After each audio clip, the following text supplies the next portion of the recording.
पहले तो तुम कंफ्यूज नहीं हो, उसी में फंक्शंस ऑफ कमर्शियल बैंक दिया है। इसमें कमर्शियल बैंक जो शॉर्ट टर्म लोन्स देते हैं ना वो है। ये तुमको short term loans bye commercial bank ऐसे आए। 4 अलग अलग प्रकार के लोन्स है। ध्यान से सुनना, एक एक करके हम डिस्कस करेंगे। सबसे पहला कौन सा लोन है? ये चारों शॉर्ट टर्म लोन्स है। जब हम लोन्स की बात करते हैं शॉर्ट टर्म, तो 1 साल के अंदर माना जाता है। पहला ओवरड्राफ्ट, जिसको हम शॉर्ट में क्या बोलते हैं, बैंक ओडी। तुम्हारा एक बिजनेस है, दिवाली इस साल आई थिंक अक्टूबर 24 को है, अभी आ गया, कल तो जुलाई आ रहा है। जुलाई, अगस्त, सितंबर, कितना टाइम बचा? 3 महीने। कार कंपनीज, डीलर्स नासिक के दिवाली में सपोजिटली शिवम ऑटोमोबाइल जो हीरो गाड़ी बेचता है, दिवाली के टाइम उन्होंने हीरो कंपनी को बोला 1500 गाड़ी भेजो। वो लोग थोड़ी देंगे। ये लोग महीने का सपोजिटली 500 मंगाते, तो इस बार 1000 मंगाएंगे, 500 एक्स्ट्रा। 3 महीने में 500 500 500 हो गया ना कवर अप। एक साथ तो दिवाली में सब जगह से डिमांड आएगा, तो अभी इनको एक्स्ट्रा फंड लगेगा, एक्स्ट्रा 500 गाड़ी के लिए। अक्सर डीलर्स बैंक ओवरड्राफ्ट का सहारा लेते हैं। अब सिंपल सा है, ओवरड्राफ्ट बैंक डीलर जो है ना कार के, खुद का पैसा नहीं लगाते। Let us take one example. Toyota की एक गाड़ी जो इनोवा है, वो शुरू ही 20-22 लाख से होती है। तुम्हारा जो जेड सीरीज है, जेड सबसे जो हाईएस्ट मॉडल है, वो 30 लाख तक जाता है। टोयोटा क्रिस्टा, इनोवा क्रिस्टा, ठीक है ना, इनोवा क्रिस्टा जेड, उनका जी है, वी है और जेड मॉडल, ठीक है। 2.4 सीरीज रहता है। तो ये लोगों ने 5 गाड़ी मंगाया, तो कितना कॉस्ट पड़ेगा? सपोजिटली 25 लाख इनको पड़ा, 1.25 करोड़ हुआ। अब 1.25 करोड़ इनके पास कैश इन हैंड चाहिए। इनको पता है गाड़ी आएगा तुरंत बिक जाएगा 1-2 महीने में। तो ये लोग क्या करते हैं, बैंक से लोन लेते हैं शॉर्ट टर्म। गिरवी के लिए तो टोयोटा गाड़ी आई है, 1.25 करोड़ की गाड़ी आ गए थे। अब जैसे गाड़ी बिका 25 लाख का 30 लाख, तो ये लोग जमा कर देंगे पैसा। इनका लोन कम हुआ, 3 महीने में 5 गाड़ी बिक गए। सपोजिटली 1.5 करोड़ मिला, उसमें से 1.25 करोड़ बैंक दे दिया कर्जा। लॉजिक समझ में आ रहा है? इन्होंने कमाया सपोजिटली 25 लाख रुपया, 2-3 लाख 5 लाख का इंटरेस्ट लगा, फिर भी बिना पैसे लगाए 20 लाख मिल गया ना। बहुत सारे डीलर्स ऐसा करते हैं, खुद का पैसा नहीं लगाते। आता है शॉर्ट टर्म कर्जा लेते हैं, बेचते हैं, नफा कमाते हैं, थोड़ा बहुत ब्याज भरते हैं, बाकी का होता है।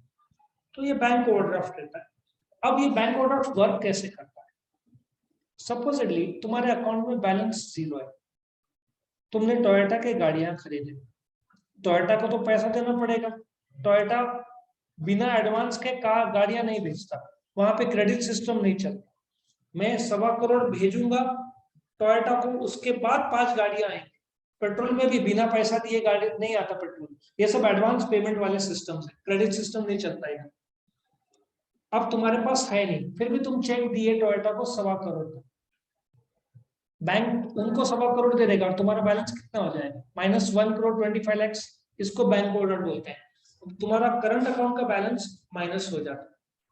लॉजिक समझ में आ रहा है? तुम्हारा बैलेंस 0 है, फिर भी तुमने चेक दिया, तो तुम्हारा bank balance is now -1.25 crore.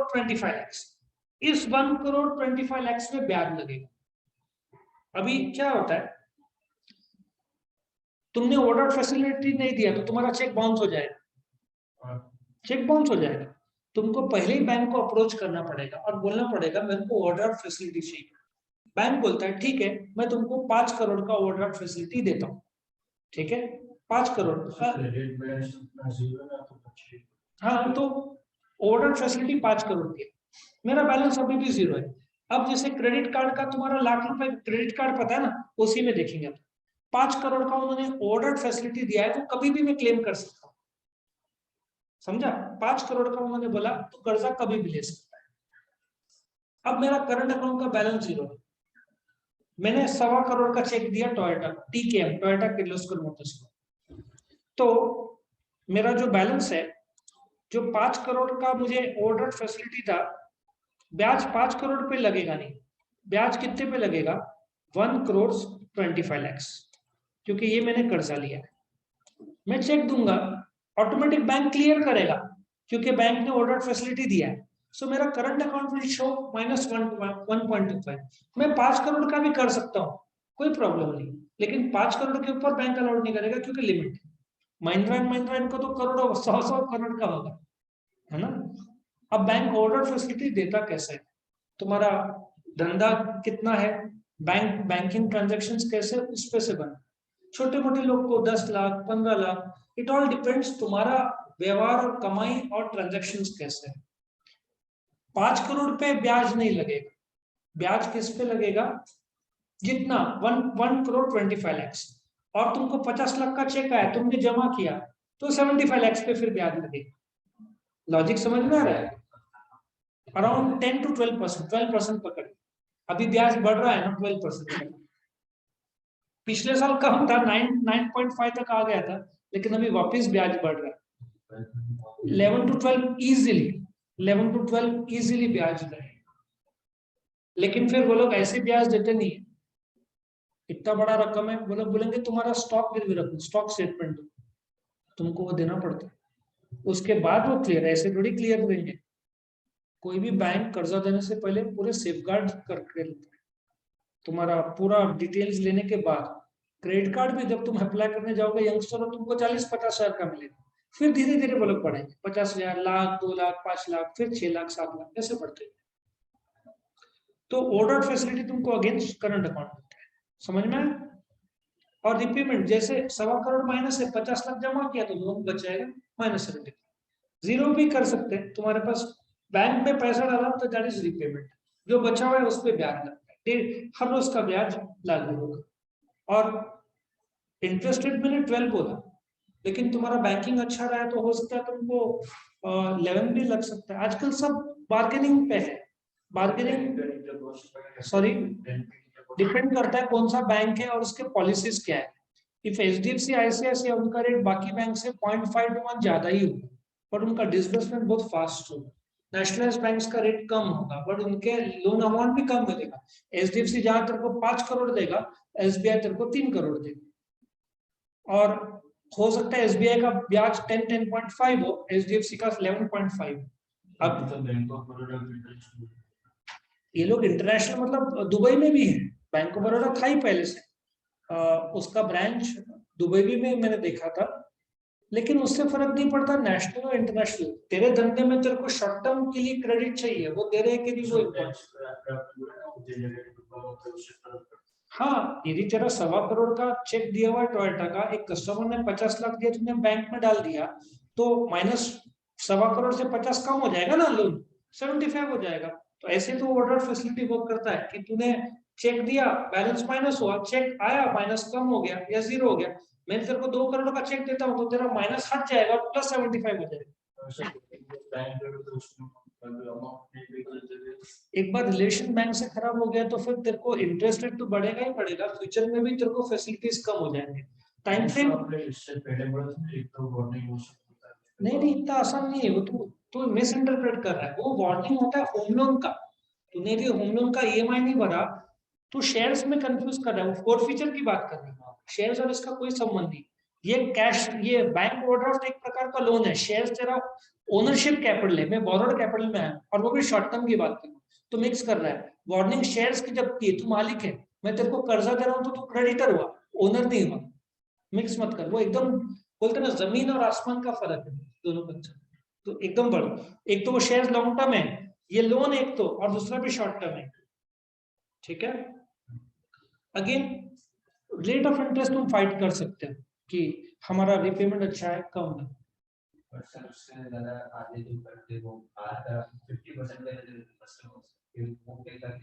Customer से 50% मतलब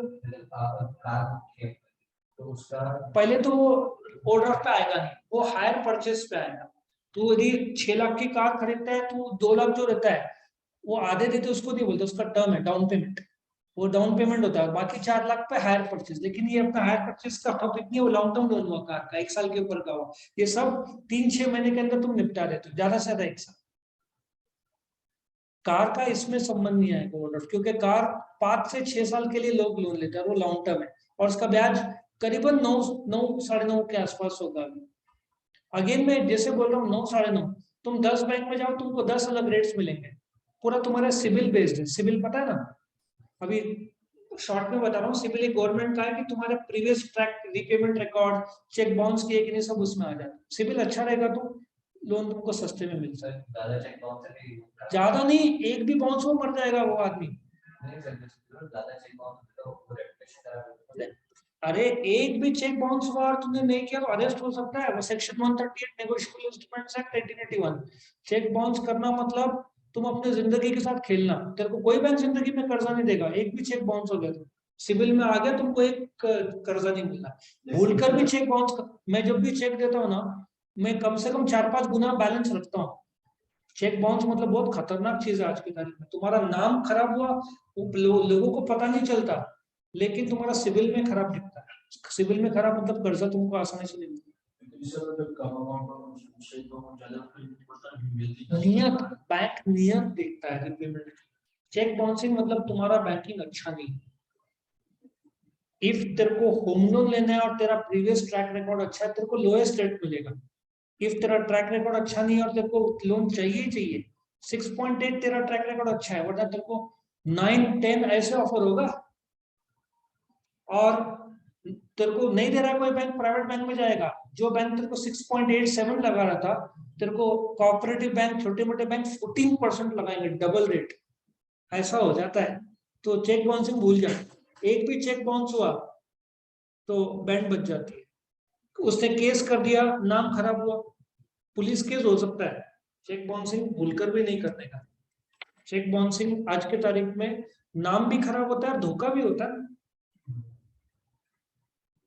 ठीक है, मुझे नहीं याद मेरा चेक ऐसा मैं होने ही देता नहीं, क्योंकि रेप्यूटेशन का सवाल है भाई। तुम जिससे डील करते हो भरोसे पे, उसके साथ धोखा नहीं हुआ, वो तो दूर की बात है। धोखा तो आप सेकेंडरी है, प्राइमरी तुम्हारा सिविल बर्बाद हो जाएगा। सिविल बर्बाद हुआ तो भविष्य में तुमको बहुत प्रॉब्लम है। दूसरा, कभी भी याद रखना, चेक देना है तो 50 बार चेक कर लो बैलेंस है, उसके बाद चेक। ऐसे चेक देने का ही नहीं। और वैसे भी आजकल ऑनलाइन ट्रांसफर होते हैं तो वो डर चला गया है, क्योंकि चेक अकाउंट ओपनिंग के टाइम में दूसरे बैंक का लग सकता है या शेयर्स में लगता है। बाकी जगह मुझे नहीं याद मैं किसी को चेक भी देता हूँ, रेयरली। ऑनलाइन ट्रांसफर करना तो उसके लिए पर्टिकुलर लिमिट होती है, जितना भी ट्रांसफर करना हो सकता है। जहां तक मुझे पता है यूपीआई का आई थिंक 1 लाख का लिमिट है उसके ऊपर। और तो सेट भी कर सकता है, ट्रांजेक्शनल लिमिट्स रहते हैं जो तो बैंकिंग में सेट कर सकते हैं। नॉर्मली 1 लाख के ऊपर, और बीच में कुछ 10,000 लिमिट था।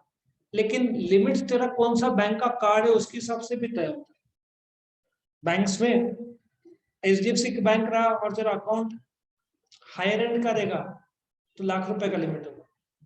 ठीक है, कुछ बैंक का कम भी होगा और सेट भी कर सकता है तो लिमिट्स, कोई प्रॉब्लम नहीं। तो कितना पेमेंट का तेरे पर है, तो कितना भी रखो। कंपनीज के तो करोड़ों के पेमेंट होते हैं, कंपनीज के करोड़ों के पेमेंट्स होते हैं, तो उसमें लिमिट ही नहीं रखते होंगे वो। इससे तो आजकल ओटीपी ऑथेंटिकेशन सब आ गया, किसने लिमिट नहीं रखा तो मर जाएगा वो, उसके अकाउंट से पूरा चला जाएगा। इसलिए क्रेडिट कार्ड और बैंक्स में ऑनलाइन जाकर लिमिट हमेशा सेट करना चाहिए, हमेशा, कि डेली ट्रांजेक्शन ये लिमिट रखो, तुम्हारी मर्जी का रखो, 10,000, 50,000, लाख तुम रखो। उसमें वो बाय डिफॉल्ट लिमिट रहता है, वो कॉन्टेक्टलेस कार्ड आता है ना, बिना टच किए, वो मशीन के नजदीक लाएगा, उसका लिमिट 5,000। हाँ सॉरी, वाईफाई वाला, लेकिन वो मैं नहीं, मैंने सब ऑफ रखा हुआ है। वो तुम शॉपिंग करने सिटी सेंटर में घूम रहे हो, कोई मशीन नजदीक लेके गया, हो सकता है तुम्हारा कट जाए, सब मेरा स्विच ऑफ है तुम। लेकिन उसकी भी सॉल्यूशन दे, उसके RFID करके एक आता है कवर, और आजकल जेंट्स के पर्स में भी RFID वाले पर्सेज आते हैं, तो वो कोई रीड नहीं कर सके, वैसे भी कर सकते तुम। ठीक है, सो ये तुम्हारा ओवरड्राफ्ट था।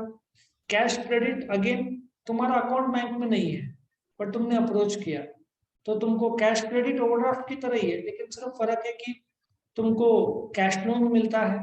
नहीं, कैश लोन नहीं, एक लिमिट दिया जाता है, सेम 5 करोड़ का लिमिट होगा। वो लोग चेक दे देंगे, तुम्हारा अकाउंट नहीं रहा तो भी चलेगा, तुम सीसी ले सकते हो, जिसको शॉर्ट टर्म बोलते हैं। ठीक है,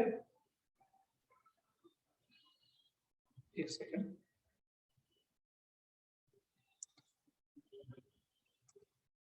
तो कैश क्रेडिट को शॉर्ट में सीसी बोलते हैं। तुमको गुड्स गिरवी रखना पड़ेगा। सी बैंक ऐसे लोन देगा ही नहीं, तुम जितना चाहो, नहीं तो फिर लोग लुट के भाग जाएंगे ना।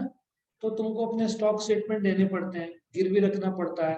बैंक पूरा तुम्हारा स्टेटमेंट तो मांगेगा, हर जगह बोलेगा पिछले 6 महीने का स्टेटमेंट, उससे ट्रैक होता है तुमने चेक बाउंस किया है कि नहीं, सब ट्रैक हो जाता है। सिविल चेक करेंगे, चार्जेस दोनों को लगते हैं वही। नहीं, मेरा एक्सपीरियंस है। और तूने मेरे को बाउंस करा तो मेरे को भी 150 रुपए का चार्ज लगेगा। तेरे को भी चार्ज लगेगा, मुझे भी लगेगा, तेरे दोनों को चार्ज लगता है। लेकिन नाम देने वाले का खराब होता है, लेने वाले को भी मतलब पूछा जाएगा क्यों बाउंस हुआ, कारण पूछा जाएगा। यदि लोन लेने जा रहा है बाउंस हुआ तो वो लोग खास करके पॉइंटर दे सकते हैं ऐसा क्यों। इसलिए चेक, जैसे मैंने बताया कि चेक बाउंस बहुत बड़ी चीज है आज के तारीख में। By the way, Vijay Mallya पर जो नॉन बेलेबल वारंट लगा है, इतने सारे कायदे कौन से वायदे पे लगा? चेक बाउंसिंग पे नॉन बेलेबल वारंट है उसका। उसने जो चेक दिया था बाउंस हुआ था, वो नॉन बेलेबल, लेकिन उससे पहले जो चेक्स दिए थे बाउंस हुए थे, उस पे उसका नॉन बेलेबल वारंट है। तुम्हारा चेक बाउंस हुआ तो सामने जाकर अंडरस्टैंडिंग में सॉर्ट आउट कर सकते हो, लेकिन उसने सामने वाले ने केस कर दिया तो क्या करोगे? नॉर्मली ऐसे केस कोर्ट में नहीं लेके जाना चाहिए, क्रिमिनल्स के साथ खड़े रहो, उससे अच्छा आउट ऑफ कोर्ट सेटल कर लो। तो बैंक के साथ भी सेटलमेंट हो? नहीं, बैंक का कोई संबंध नहीं, बैंक को अपना चार्जेस ले लिया बैंक ने, बैंक के साथ सेटलमेंट। तेरा सिविल खराब, रिवर्स नहीं कर सकता एंट्री, चेक बाउंसिंग को रिवर्स नहीं किया जा सकता। वो खराब हुआ है तो खराब हुआ ही है, फिर तू उसको रिवर्स नहीं कर सकता। इसलिए तू बोलेगा ना बैंक के साथ सेटलमेंट, बैंक को एंट्री अलाउड करना है कि रिवर्स, वो तेरे दिखेगा स्टेटमेंट में कि तूने चेक बाउंस करा है। फिर तू सेटल बैंक के साथ तो नहीं, उसके साथ कर या कुछ भी कर। बेटा तुझे अरेस्ट, ये सब तू जो उल्टे काम बोल रहा है, एक बार एंट्री हो गया उसको तू रब कैसे करेगा? वो एंट्री आ चुका है, उसको तो रिवर्स कर सकता है एंट्री को बाद में, लेकिन ओरिजिनल एंट्री बाउंसिंग का तो दिख रहा है ना, वो भूल जा, वो तो भूल जा, ये उल्टे काम। और मेरा जैसा अकाउंटेंट रहा तो तू मुझे बोलेगा मैं 1 करोड़ देता हूँ, बोलूंगा सॉरी, हमारे ऐसे लोग तो एक कण ऐसे उल्टे काम नहीं करे, और इतना आसान नहीं है। एक जमाने में बहुत कुछ होता था, आजकल टेक्नोलॉजी इतना फास्ट हो गया है, तूने बाउंस करा 2 मिनट में व्हाट्सएप में आ जाता है, अपना तेरा नोटिफिकेशन आता है, एसएमएस आता है, ईमेल आता है, तेरे हाथ में मोबाइल बैंकिंग है, इधर नेट बैंकिंग है, कहाँ भागे। बहुत क्रिटिकल है बाबा ऐसा। कैश लोन ऐसा लोन है, बैंक ने तुमको 5 करोड़ बोला, तुम्हारे खाते में एक साथ 5 करोड़ आते हैं, तुमने भले 1.5 करोड़ उठाया, पूरा का पूरा 5 करोड़ रुपए तुमको ब्याज लगना। तो कैश लोन लेने से पहले इतना समझना है, तुमको 1.5 करोड़ चाहिए तो 1.5 करोड़ का ही कैश लोन लो, अप्लाई करो 5 करोड़ का, लेकिन बोलो अभी जितना ले उठाना है 1.5 करोड़ उतना ही दो। ओवरड्राफ्ट 5 करोड़ का ले सकते हो, लेकिन ब्याज, अच्छा बैंक ओवरड्राफ्ट मैंने लिया 5 करोड़, लेकिन मैंने उठाया नहीं पैसा, तो मेरे को ब्याज नहीं लगना, मेरा बैलेंस पॉजिटिव है, तो इंटरेस्ट कैसे लगेगा?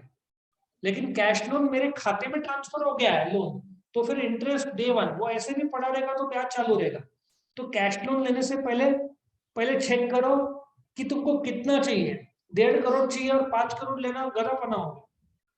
सो ऑलवेज कैश लोन लेते समय, हमको तो दुनिया भर के ऑफर्स आते रहते हैं, दुनिया भर के बैंक्स, वो लोग क्योंकि सिविल क्लियर है तो तुम्हारा 2 मिनट में आ जाएगा, लेकिन तुम्हारा इंटरेस्ट डे 1 से चालू हो जाएगा, प्रोसेसिंग चार्जेस सब लागू हो जाएगा, और इसमें लोग यंगस्टर्स फंस जाते हैं। कैश लोन का ऑफर आता है तुमको बिना पेपर्स के 13.5-14% का ब्याज रहता है, 13.5-14% से कम तुमको मिलना नहीं है आज के तारीख में, अनलेस तुम्हारा सिविल बहुत अच्छा है, 12 12.5 उसके कम कोई नहीं देता। तब तो होम लोन के रेंज में आ जाएगा, फिर तो होम लोन के रेंज में तुम्हारा कैश लोन नहीं मिलता भाई, ये सब लोन बहुत कॉस्टली रहता है।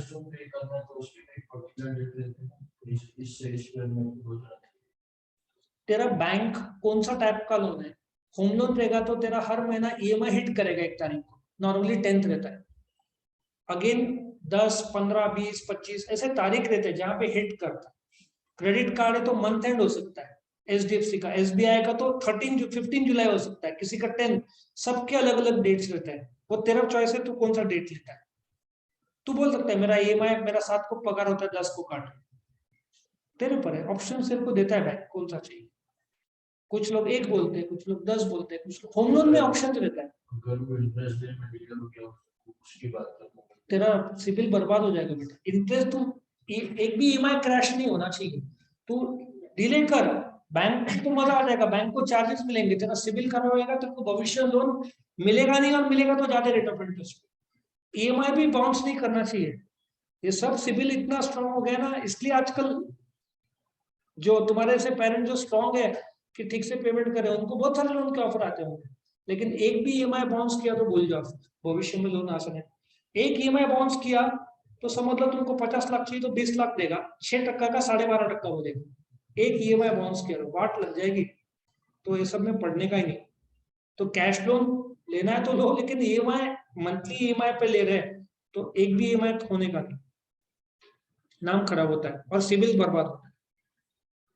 Discounting of bill of exchange accounts में सिखाऊंगा। 2 पार्टीज रहते हैं, एक सेलर एक बायर, ठीक है ना, एक सेलर एक बायर। सेलर उधारी में बेचता है बायर को, ठीक है। अब सेलर को प्रूफ चाहिए सेल का, तो वो बिल ऑफ एक्सचेंज बनाता है, जिसको टेक्निकल भाषा में ड्राफ्ट बोलते हैं। ये ड्राफ्ट देता है बायर को। Now seller is called as a drawer, ठीक है। सपोजिटली 1 लाख का बेचा, बिल 1 लाख का है, वी के पास जाता है, वी साइन करता है इस ड्राफ्ट को, वापिस सेलर के पास आता है। अब सेलर को पता है 2 महीने बाद पैसा देगा, तुमने बेचा है उधारी में 1 लाख रुपए, 2 महीने बाद तुमको पैसा मिलना है। उधारी में तो अपन बेचते हैं ना, लेकिन मुझे आज पैसा चाहिए, मुझे 1 लाख मिलना है, पर कितने महीने बाद, 2 महीने बाद। तो मैं क्या करूंगा, बैंक के पास जाऊंगा, एसबीआई के पास जाऊंगा, बोलूंगा देखो बायर को मैंने बेचा है, ये बिल ऑफ एक्सचेंज प्रूफ है, मुझे 2 महीने बाद पैसा देने वाला है वो, तुम मुझे आज दे दो। एसबीआई बोलता है ठीक है, मैं तुमको 98,000 देता हूँ, ठीक है, 98,000, 2,000 में काट लेता हूँ, उसको इंटरेस्ट बोलते हैं। इंटरेस्ट को बिल ऑफ एक्सचेंज की भाषा में डिस्काउंट बोलते हैं। बैंक तुमको 98,000 देगा, 2 महीने बाद बी जो बायर है वो जाकर एसबीआई को लाख रुपया भर देगा। तुम्हारा फायदा ऐसे हुआ कि तुमको तुरंत पैसा मिल गया, बायर को 2 महीने का उधारी मिल गया, बैंक को ब्याज मिल गया। तुम बोलोगे लेकिन खर्चा तो सेलर का हुआ ना, सेलर ने बायर से ऑलरेडी 15,000 कमाया होगा, उसमें से 2,000 का डिस्काउंट, जो इंटरेस्ट बोलते हैं, लेकिन बिल ऑफ एक्सचेंज की भाषा में उसको डिस्काउंट बोलते हैं, इंटरेस्ट को। तो 15 में से 2 गया तो चलता है। तो ये short term, very short term, 2 से 3-4 महीने तक तुम बिल ऑफ एक्सचेंज की मदद से पैसा उठाते हो। इसका detail explanation bill of exchange जो अकाउंटिंग चैप्टर है, सेलर को ड्रॉअर बोलते हैं, सामने वाले को ड्रॉई बोलते हैं। उधारी में ट्रांजैक्शन होता है, सामने वाला बिल ऑफ एक्सचेंज साइन करके मुझे देता है, 2 महीने बाद लाख रुपए आना तो मैं बैंक से कर्जा ले सकता हूँ बिल ऑफ एक्सचेंज के नाम पे।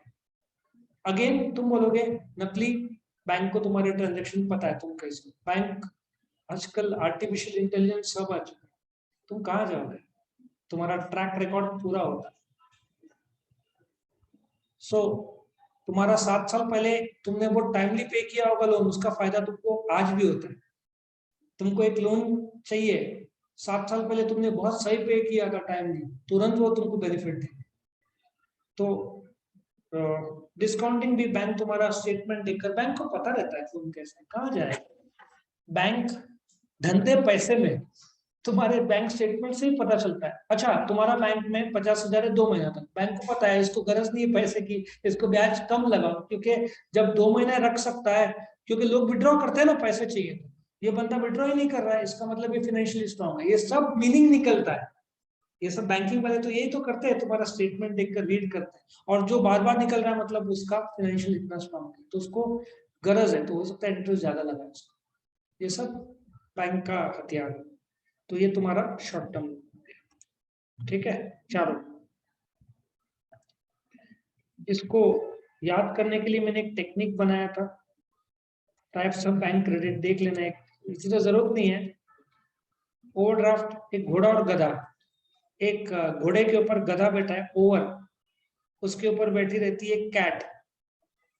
ओवरड्राफ्ट, एक घोड़ा है उसकी हाइट ओवर है, उसके ऊपर एक बैठी हुई है कैट, वो मांगती है कैश क्रेडिट। घोड़े के पूछ में है बंदर, बंदर मांगता है कैश लोन, और बाजू में एक डोंकी खड़ा है जो डिस्काउंटिंग ऑफ बिल मांगता है। थोड़ा सिली भी लगता है बट बनाया जा सकता है। तो ये तुम्हारा स्टोरी है, ठीक है। सो तुम्हारा ये यहाँ पे